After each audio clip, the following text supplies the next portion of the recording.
Indian মেপৰ কালি এটা class কৰিছোঁ আৰু তাতে সেই ভিডিঅ'টো ইউটিউবতো আছে আৰু ফেচবুকতো আছে, যোনে ইণ্টাৰেষ্টেড চাব পাৰে। আৰু কালি আমি শিকিছিলোঁ ফিজিকেল মেপ। ফিজিকেল মেপ কাক কয়, ফিজিকেল মেপ আৰু পলিটিকেল মেপ কাক কয়।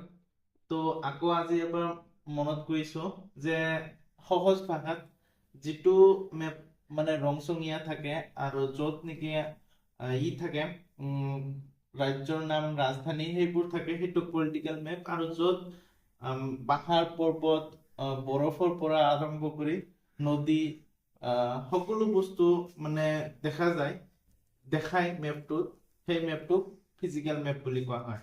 কালি আৰু আমি কিছুমান বস্তু শিকিছিলো যে পৃথিৱীৰ মাজেৰে যোৱা যিটো ৰেখা সেইটো বিষুৱ ৰেখা বুলি কোৱা হয়, আৰু তাৰ ওপৰত যিটো ৰেখা থাকে সেইটো কৰ্কট, আৰু তলৰ যিটো সেইটো মকৰ ৰেখা।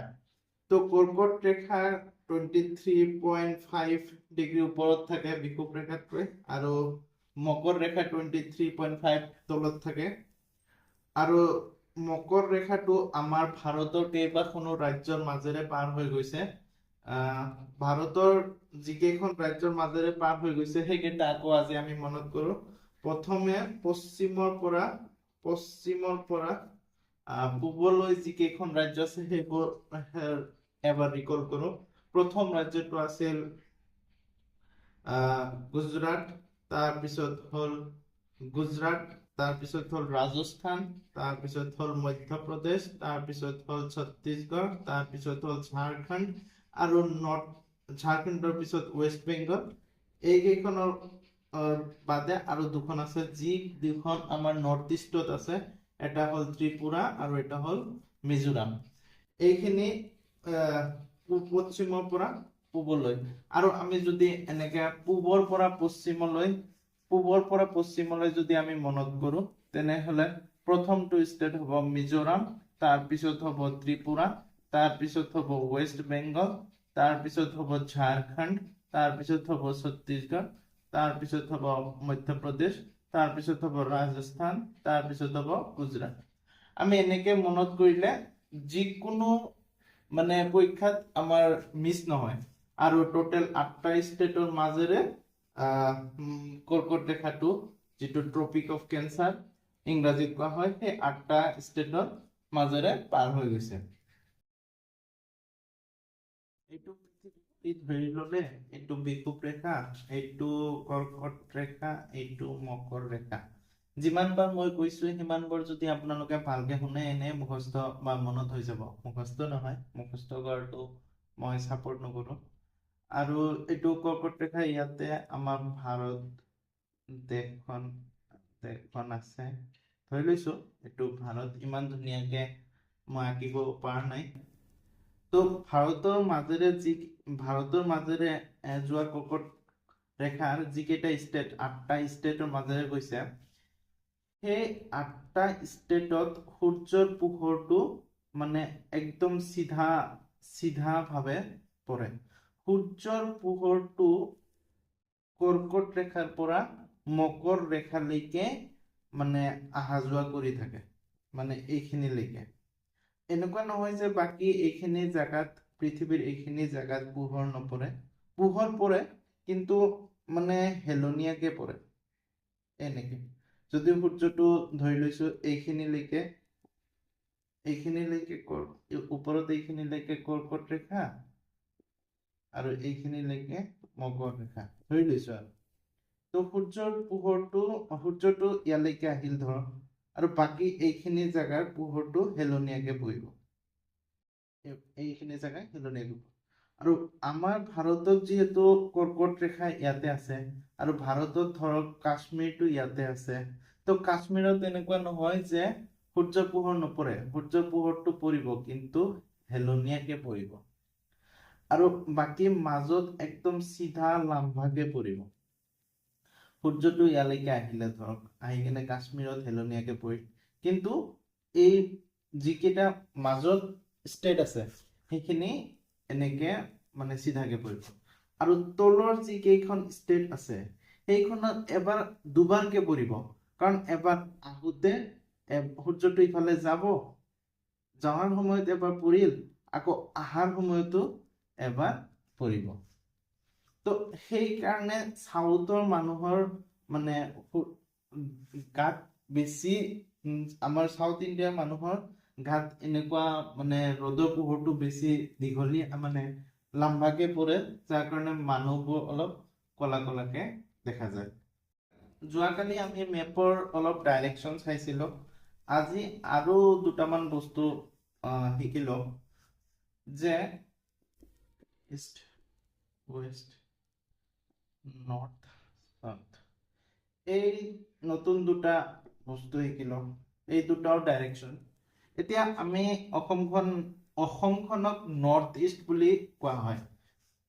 নৰ্থ ইষ্ট, এই নৰ্থ, এই ইষ্ট, কাৰণ অসমখন এইখন চাইডত এইটো চাইডত আছে, সম্পূৰ্ণ ইষ্টত নাই, সেইকাৰণে নৰ্থ আৰু ইষ্ট সেনেকে কোৱা হয়।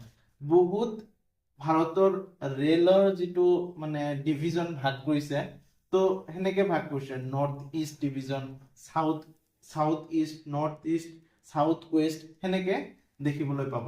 এইখিনি কোৱা হ'ব নৰ্থ, সাউথ, ৱেষ্ট, এইখিনি কোৱা হ'ব south west, south east, north west,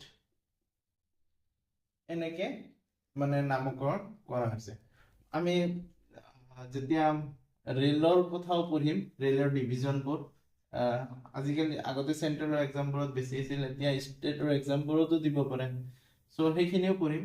তো আপোনালোকে মনত ৰাখিব যে এই ডাইৰেকশ্যনৰ এইখিনি জেগাকো নৰ্থ ইষ্ট বুলি কোৱা হয়, আৰু সেইকাৰণে আমাৰ অসমখনক নৰ্থ ইষ্ট বুলি কোৱা হয়, কাৰণ অসমখন এইটো জেগাতে আছে। চৰি, অসমখনক নৰ্থ ইষ্ট নকয়, কিন্তু নৰ্থ ইষ্ট চাইডত থকাৰ কাৰণে মই ইজিলি নৰ্থ ইষ্ট বুলি কৈছোঁ। মই ভাৰতৰ মেপখন থুলমূলকৈ আঁকিছোঁ আপোনালোকে আইডিয়া পাবৰ কাৰণে, জাষ্ট বুজি ল'ব। আমাৰ ভাৰতত টোটেল ৰাজ্য আছে 28খন, আৰু কেন্দ্ৰীয় শাসিত প্ৰদেশ আছে 8খন, আৰু গোটেই ভাৰতখনতে আমাৰ সংবিধানত 22টা ভাষাৰ কথা উল্লেখ কৰা হৈছে।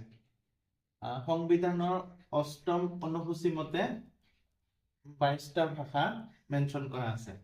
এতিয়া আমি 22টা ভাষা এটা এটাকে মানে এনেকে ইজিলি মনত কৰিম যাতে আমি জীৱনতো পাহৰি নাযাওঁ। প্ৰথমে আমি সংবিধানত মানে ভাগ ভাগ কৰি মানে মেপৰ দ্বাৰা আমি শিকিব চেষ্টা কৰিম যাতে আমি কেতিয়াও পাহৰি নাযাওঁ।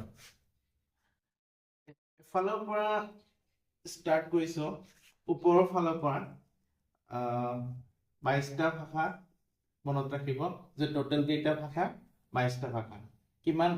কিমান অনুসূচিত আছে? 8ম, সংবিধানত 8ম অনুসূচিত। তো প্ৰথম ভাষাটো কাশ্মীৰী। প্ৰথম ওপৰত কি আছে? কাশ্মীৰ, কাশ্মীৰৰ পৰা কাশ্মীৰী।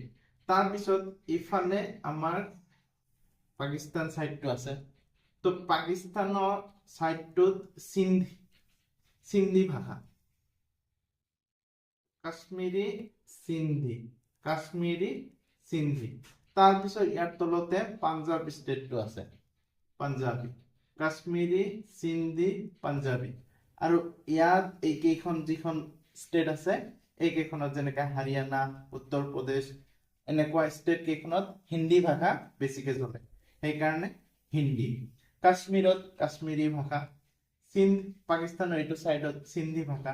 তাৰপিছত তলতে পাঞ্জাবী, পাঞ্জাবত পাঞ্জাবী ভাষা, কাশ্মীৰী, সিন্ধি, পাঞ্জাবী, আৰু এইকেইখন ষ্টেটত এইফালে হিন্দী ভাষা চলে, সেইকাৰণে হিন্দী। আৰু ইয়াতে আছে ৱেষ্ট বেংগল, সেইকাৰণে বাঙালী। কাশ্মীৰী, সিন্ধি, পাঞ্জাবী, হিন্দী, এনেকে মনত ৰাখিব, চাৰিটাকে। কাশ্মীৰী, সিন্ধি, পাঞ্জাবী, হিন্দী, 4টা হৈ গ'ল। তাৰপিছত আহিব বাঙালী। ইফালৰ পৰা যদি এনেকে মনত কৰে মানে এনে মনত থাকিব, কাৰণ মেপৰ ওপৰত আছে কাশ্মীৰ আছে, সেইকাৰণে কাশ্মীৰী। কাশ্মীৰী, সিন্ধি, পাঞ্জাবী, হিন্দী, বাঙালী। তাৰপিছত আছে ইফালে আমাৰ অসমখন এছামিজ। কাশ্মীৰী, সিন্ধি, পাঞ্জাবী, হিন্দী, বাঙালী, অসমীয়া, এছামিজ। তাৰপিছত উৰিয়া। এতিয়া উৰিষ্যা ষ্টেট আছে, উৰিয়া। ইয়াৰ পিছত আমি কেইটা হ'ল 1 2 3 4 5 6 7টা হ'ল। আকৌ এবাৰ কৈছো, কাশ্মীৰী, সিন্ধি, পাঞ্জাবী, হিন্দী, বাঙালী, এছামিজ, উৰিয়া হ'ল। তাৰপিছত ইফালে গুজৰাটী, ইফালে গুজৰাট আছে, গুজৰাটী। গুজৰাটৰ তলত আছে মহাৰাষ্ট্ৰ, মাৰাঠী। কেইটা হ'ল 1 2 3 4 5 6 7 8 9টা হৈ গ'ল। এনে কিমান ইজি? কাশ্মীৰী, সিন্ধি, পাঞ্জাবী, হিন্দী, বাঙালী, আসামী বা অসমীয়া, উৰিয়া, গুজৰাটী, মাৰাঠী।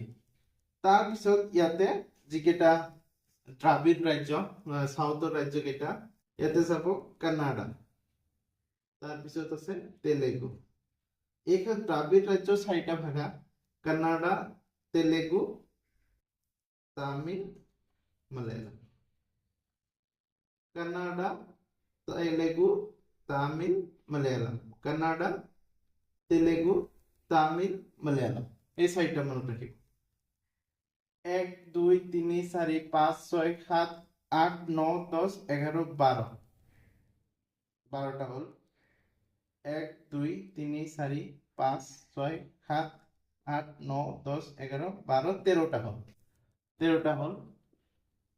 আকৌ এবাৰ মনত কৰো, কাশ্মীৰী, সিন্ধি, পাঞ্জাবী, হিন্দী, বাঙালী, অসমীয়া, এছামিজ, উৰিয়া, গুজৰাটী, মাৰাঠী, কানাডা, তেলেগু, তামিল, মালায়ালাম হ'ল। আৰু এটা আছে যিটো আমাৰ পুৰণা ভাষা, সংস্কৃত। 14টা ভাষা। আজি আমি এই 14টা ভাষা শিকিলো। নেক্সট বাকি থকা যিকেইটা আছে সেইকেইটা আমি শিকিম। মানে 22টা ভাষা আমাৰ যাতে মানে একদম ইজিলি মনত থাকে, সেনেকে আমাৰ মুখস্থ নহয়, মেপৰ দ্বাৰা চাম, এনেকে চালে অট'মেটিক মনত ৰৈ যাব। তো আজি এইকেইটা চাব আপোনালোকে। নেক্সট ক্লাছত আমি বাকি থকা ভাষা কেইটা ভালকে মনত কৰিম। Thank U.